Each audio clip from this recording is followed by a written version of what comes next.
ស្វាគមន៍មកកាន់រថយន្តក្រុងទេសចរពីរជាន់របស់ហោភី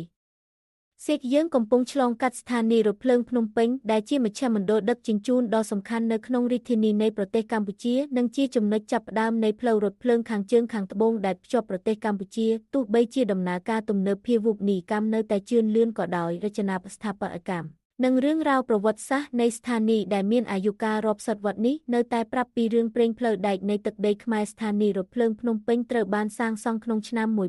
1932ហើយរចនានិងសាងសង់ដោយរដ្ឋាភិបាលអាណានិគមបារាំងវាជាចំណុចចាប់ផ្ដើមនៃផ្លូវដែកដំបូងគេរបស់កម្ពុជាខ្សែពីភ្នំពេញទៅខេត្តព្រះសីហនុនិងជានឹម